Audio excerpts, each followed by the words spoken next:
ሰላም የተወደዳችሁ የኤሪሳት ቴሌቪዥን ተከታታዮች፣ ለዛሬ ነሐሴ 11 ቀን 2026 የተሰናዱ የረፋድ ዜናዎችን ወደ እናንተ ማድረስ እንጀምራለን። እንድትከታተሉን በአክብሮት እንጠይቃለን። አበይት ነጥቦቹን በቅድሚያ በካናዳ ኤርትራዊው ከእስር ከተፈታ ከሰዓታት በኋላ መልሶ ታሰረ። የኢትዮጵያ ወታደሮች ከቡር ሃርካ ለቀው መውጣታቸው ተገለጸ። በሆርሙዝ ሰርጥ ላይ የሚደረገው ትግል የወታደራዊ ኃይል ውድድር ብቻ አለመሆኑ ተገለጸ። አንዲት ስደተኞችን ያሳፈረች ጀልባ ክብረ ወሰን ሰበረች። አሜሪካ ከ175,000 በላይ ቪዛዎች መሰረዟ ተገለጸ። 3 ዓለም አቀፍ የእግር ኳስ ማህበራት ፊፋን ተቹ። ወደ ዝርዝር ዜናዎች እናልፋለን። አብራችሁን ቆዩ።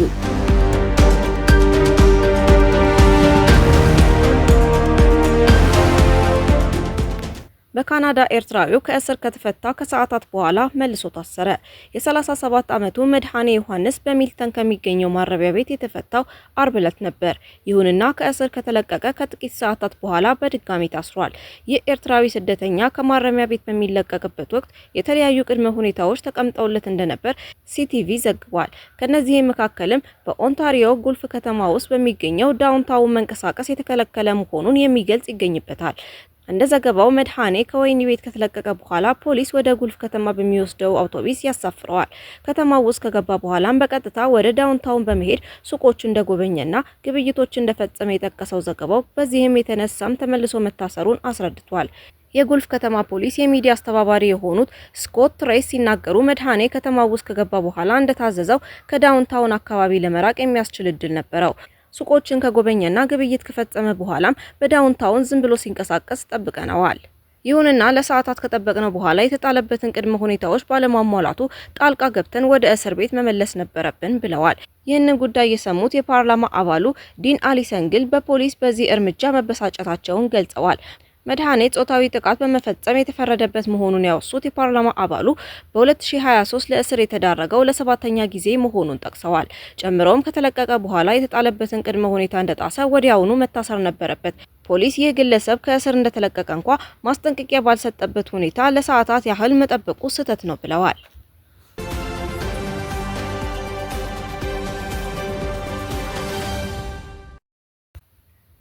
የኢትዮጵያ ወታደሮች ከቡር ሃርካ ለቀው መውጣታቸው ተገለጸ። በአፍሪካ ህብረት የሶማሊያ ሰላም አስከባሪ ኃይል ወይንም ኤዩሶም ስር በመሆን በስትራቴጂያዊ ቡር ሃርካ ከተማ ተሰማርተው የነበሩ የኢትዮጵያ ወታደሮች ካምፓቸውን ለቀው መውጣታቸው ተገለጸ። ኤዩሶም እንደገለጸው የኢትዮጵያ ሰላም አስከባሪ ወታደሮች ለቀው የወጡት ይህንን ከተማ ጨምሮ አካባቢውን ለሶማሊያ መከላከያ ኃይል 60ኛው ክፍለ ጦር አስረክበው ነው። የርክክብ ስርዓቱም ቅዳሜ ዕለት መከናወኑን አስታውቋል።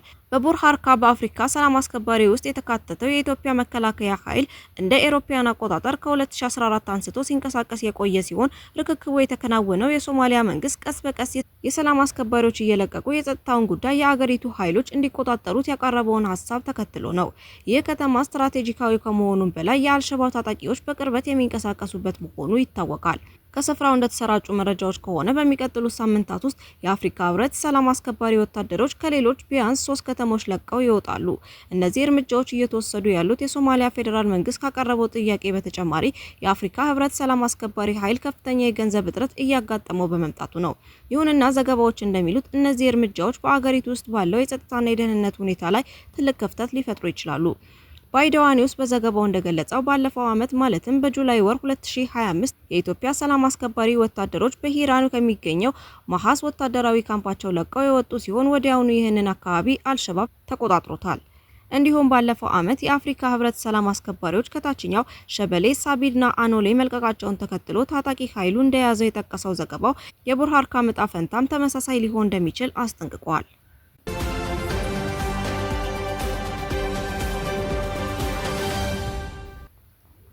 በሆርሙዝ ሰርጥ ላይ የሚደረገው ትግል የወታደራዊ ኃይል ውድድር ብቻ ለመሆኑን ተገለጸ። በሆርሙዝ ሰርጥ ላይ የሚደረገው ትግል የወታደራዊ ኃይል ብቻ ሳይሆን የጊዜ ውድድርም እየሆነ መጥቷል። የአሜሪካው ፕሬዝዳንት ዶናልድ ትራምፕ የኢራን ኢኮኖሚ ማዕቀቦችን፣ የመርከቦችን እገዳና ለወራት የሚቆይ ወታደራዊ ጫናን መቋቋም እንደማይችሉ እምነት ይዘው እየሰሩ ነው። የኢራን የሂሳብ ስሌት ደግሞ ተቃራኒው ሲሆን ትራምፕ ከፍተኛ የነዳጅ ዋጋን፣ ወታደራዊ ሀብትንና ፖለቲካዊ ጫናን ለረጅም ጊዜ አዝለው መዝለቅ እንደማይችሉ እምነት አላቸው። በግጭቱ ላይ ኢራንና ትራምፕ እይታቸው በዚህ መልኩ እንደሚገለጽ የገለጸው ገልፍ ኒውስ አሁን ላይ ጥያቄው የማን ሰዓት ቀድሞ ይጠናቀቃል የሚለው መሆኑን ጠቅሷል። የፖለቲካ ተንታኞች በዋቢነት የጠቀሰው ዘጋቢው የኢራን መንግስት አሁን ላይ የዋሽንግተን ባለስልጣናት ከ6 ወሩ ግጭት መውጫ መንገድ እየፈለጉ ነው ብለው መደምደማቸውን አስታውቋል። ይህ ግንዛቤያቸው በሆርሙዝ ሰርጥ ጉዳይ በፍጥነት ስምምነት ላይ የመድረስ ምንም ፍላጎት እንዳይኖራቸው ማስቻሉንም ጠቅሷል።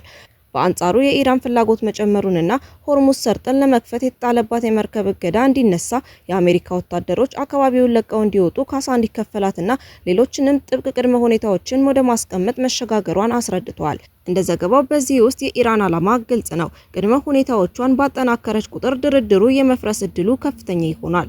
ከድርድር ይልቅ ትራምፕ አስቸኳይ ስምምነት ላይ ይደርሳሉ የሚል እምነትም እንዳላት አስረድቷል።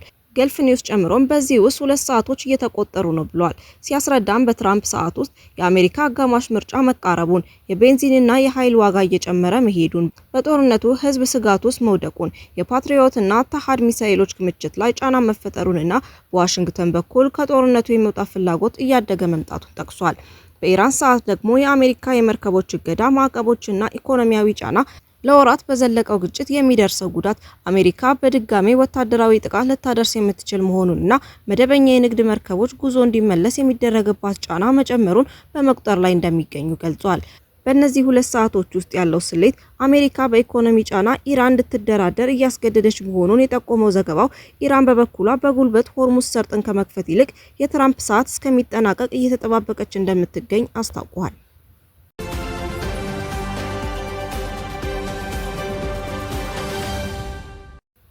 አንዲት ስደተኞችን ያሳፈረች ጀልባ ክብረ ወሰን ሰበረች።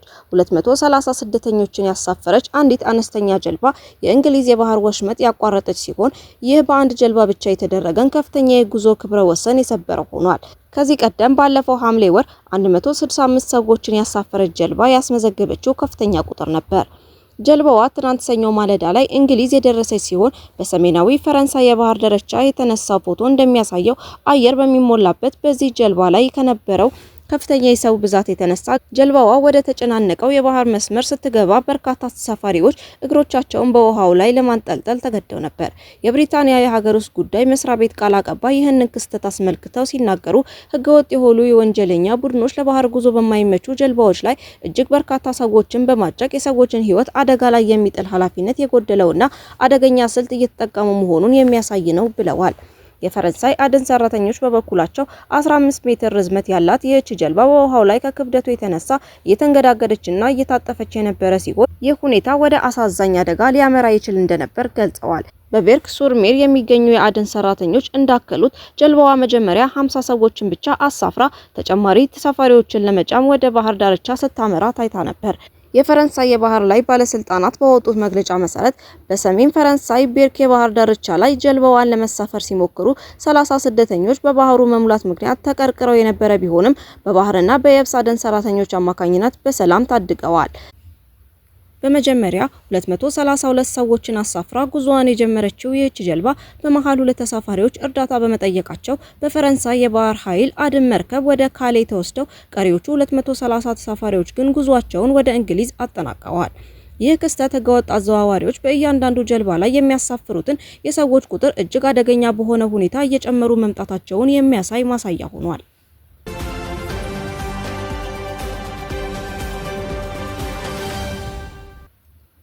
አሜሪካ ከ175,000 በላይ ቪዛዎች መሰረዟ ተገለጸ። በፕሬዝዳንት ዶናልድ ትራምፕ አስተዳደር ስር የአሜሪካ የውጭ ጉዳይ መስሪያ ቤት የቪዛ ህጎችን በጣሱ ወንጀል በፈጸሙ በአሜሪካውያን ላይ ጥቃት እንዲደርስ በጣሩ አሜሪካውያንን ባታለሉ የኢሚግሬሽን ስርዓቱን አላግባብ በተጠቀሙና በብሔራዊ ደህንነት ላይ አደጋ በፈጠሩ የውጭ ዜጎች ላይ የተሰጡ ከ175,000 በላይ ቪዛዎች መሰረዙን አስታውቋል። መስሪያ ቤቱ ባወጣው መግለጫ እንዳመለከተው አብዛኞቹ ቪዛዎች የተሰረዙት ከወንጀል ድርጊቶች ጋር በተያያዘ በህግ አስከባሪዎች በተደረገ ማጣራት ነው። ለቪዛዎቹ መሰረዝ በዋና ምክንያትነት ከተጠቀሱት ወንጀሎች መካከል ጥቃት ማድረስ፣ ሰክሮ ማሽከርከር፣ ስርቆትና ከአደንዛዥ እጽ ጋር የተያያዙ ወንጀሎች ቀዳሚውን ስፍራ ይዘዋል። በተጨማሪም የትራፊክ ህጎችን በከፍተኛ ሁኔታ መጣስ፣ ጾታዊ ጥቃት፣ በህፃናት ላይ የሚደርስ በደል፣ ማጭበርበርና ምዝበራን ጨምሮ ሌሎች ወንጀሎች ጉልህ ድርሻ እንዳላቸው ተገልጿል። የቪዛ ስረዛው የውጭ ጉዳይ መስሪያ ቤቱ የሚያካሂደውን ተከታታይ የጀርባ ማጣራትና የቁጥጥር ስራ ውጤት መሆኑን የገለጸው መግለጫው ይህ አሰራር የቪዛ ተጠቃሚዎች የቪዛ ያወጣቸውን ደንቦች እንዲያከብሩና በአሜሪካውያን ላይ አደጋ እንዳይፈጥሩ ለማረጋገጥ ያለመ መሆኑን አስገንዝበዋል። መስሪያ ቤቱ ቪዛቸው ከተሰረዘባቸው ግለሰቦች መካከል በርካታ ማሳያዎችን በዝርዝር አቅርቧል። ከነዚህም ውስጥ የአእምሮ ዝግመት ያለባትን ሰለባ ጨምሮ በአስገድዶ መድፈርና ጾታዊ ጥቃት የተከሰሱ፣ በአፈና በህገ ወጥ የሰዎች ዝውውርና ታዳጊዎችን ለወሲብ ብዝበዛ በመዋል ወንጀል የተጠረጠሩ የውጭ ዜጎች ይገኙበታል። እንዲሁም በስርዓት አልበኝነት፣ በኃይል ፖሊስን በመቃወም፣ ሰክሮ ማሽከርከርና በቤተሰብ ውስጥ ብጥብጥ በማስነሳት የታሰሩ ሰዎች ተጠቅሰዋል። በሌላ በኩል በሰሜን አፍሪካ የሚገኝ አንድ የአሜሪካ ኤምባሲ ልጆቻቸውን የአሜሪካ ዜግነት እንዲያገኙ በማሰብ ብቻ ወደ አሜሪካ ለሚጓዙ ከ100 በላይ የወሊድ ቱሪስቶች የተሰጡ ቪዛዎችን ሰርዟል። ከዚህም በተጨማሪ በህፃናት ላይ በሚፈጸም ወሲባዊ ጥቃት የህፃናትን የወሲባዊ ምስሎች በመያዝ እንዲሁም ሄሮይን በተባለ አደንዛዥ እጽና ከህጋዊ ገደብ 3 እጥፍ በላይ በሆነ የአልኮል መጠን ተጭኖ በማሽከርከር የተከሰሱ ግለሰቦች ቪዛቸው ተሰርዟል። የፖለቲካና የጥላቻ ንግግሮችን በሚመለከት የቻርሊ ከርክን ግድያ ያከበሩና ፋሺስቶች ሲሞቱ ዲሞክራቶች አያማርሩም እንዲሁም በጣም ዘግይቶ ነው የሞተው በማለት ደስታቸውን የገለጹ በርካታ የውጭ ዜጎች በዚሁ እርምጃ ተካተዋል። በፋይናንስ ማጭበርበር ዘርፍ ደግሞ ተጋላጭ የሆኑ ታካሚዎችን እንደሚረዳ ህጋዊ የንግድ ተቋም በማስመሰል ከ5 ሚሊዮን ዶላር በላይ የሜዲኬድ ማጭበርበር የፈጸሙ እንዲሁም ሐሰተኛ የገቢ መረጃ በማቅረብ ባለሀብቶችን ያታለሉና ቪዛ ለማግኘት ሐሰተኛ ሰነዶችን የተጠቀሙ ግለሰቦች ቪዛቸውን ተነጥቀዋል። ህፃናትን ለማስተማር በሚል ወደ አሜሪካ መጥቶ በአንዱ ተማሪ ላይ ወሲባዊ ጥቃት በፈጸመ የታሰረ የውጭ ዜጋን ቪዛው ከተሰረዘባቸው ውስጥ ተጠቅሷል። የውጭ ጉዳይ ሚኒስቴሩ ማርኮ ሩቢዮ በበኩላቸው በርካታ የውጭ ዜጎች በውጭ ጉዳይ ፖሊሲ ምክንያቶች ከሀገር ሊባረሩ እንደሚችሉ ወስነዋል። ከነዚህም መካከል ከኩባ ኮሚኒስት አገዛዝ የተጽዕኖ ዘመቻ ጋር የተገናኘ የኩባ ዜጋ የኢራን መንግስት ጋር ግንኙነት ያላቸው ኢራናውያን፣ በሚኒሶታው አስተዳደር ቲም ዋልዝ ይቅርታ የተደረገለት የላኦስ የህፃናት ወሲባዊ ወንጀለኛ እንዲሁም በአሜሪካ ፕሬዝዳንት ላይ ጥቃት እንዲደርስ የተመኘና አሜሪካውያንን ጠላት ያለ የኩዌት ዜጋ ይገኙበታል። በፕሬዝዳንት ትራምፕና በሚኒስቴር ሩቢዮ አመራር ስር የውጭ ጉዳይ መስሪያ ቤቱ በአሜሪካ ህዝብ ደህንነት ላይ አደጋ የሚጥሉ የውጭ ዜጎች የመለየት የመመርመርና ቪዛቸውን የመሰረዝ ስራው አጠናክሮ እንደሚቀጥል አረጋግጧል። የአሜሪካ ቪዛ ማግኘት መብት ሳይሆን የተሰጠ ልዩ እድል መሆኑን ያሳሰበው መስሪያ ቤቱ ስርዓቱን አላግባብ ከሚጠቀሙ ግለሰቦች የአሜሪካን ማህበረሰብ ለመጠበቅ ያሉትን መሳሪያዎች ሙሉ ለመጠቀም ቁርጠኛ መሆኑን አስታውቋል።